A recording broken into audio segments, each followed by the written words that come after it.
எப்பவுமே ஒரே மாதிரி மீன் பொரிக்கிறீங்களா? அப்போ இனி இந்த மாதிரி ட்ரை பண்ணி பாருங்க. கண்டிப்பா உங்க வீட்ல இருக்க எல்லாருக்குமே இந்த டேஸ்ட் பிடிக்கும். ரொம்ப என்ஜாய் பண்ணி சாப்பிடுவாங்க. எப்படி செய்யலாம்னு பார்க்கலாமா?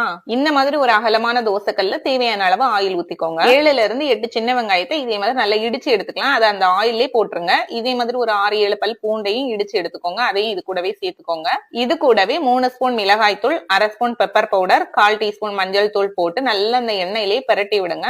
இந்த எண்ணெய் கூடயே மசாலாவை நல்லா கலந்து விட்டுக்கோங்க. இனி இது கூடவே கரைச்சி வச்சிருக்க புளி சேர்த்துக்கலாம். கொஞ்சமா சேர்த்தா போதும். ஒரு கொத்து கருவேப்பிலையும் போட்டு நல்லா இதையும் கலந்து விடுங்க. புளியோட பச்சை வாசனை போறது வரைக்கும் நல்லா கலந்து விடுங்க. நான் பாறை மீன் தான் எடுத்திருக்கேன். மீன்லயே உப்பு மட்டும் போட்டு ஊற வச்சிருந்தேன். அந்த மீனை எல்லாத்தையும் நம்ம உள்ள சேர்க்க போறோம். சேர்த்துட்டு 2 பக்கமும் இதே மாதிரி மசாலா பிடிக்கிற அளவுக்கு நம்ம நல்லா குக் பண்ண போறோம். கேஸ ரொம்ப மீடியம் ஃபிளேம்லயே போட்டுக்கோங்க. அப்பதான் மசாலா கரிஞ்சு போகாம இருக்கும். இந்த மாதிரி மீன் 2 பக்கமும் குக் ஆகுற அளவுக்கு ஒரு 2 வாட்டி ஒவ்வொரு பக்கமும் வேக வச்சு எடுத்துக்கோங்க. அவ்வளவுதான், சூப்பரான மசாலா மீன் வறுவல் ரெடி.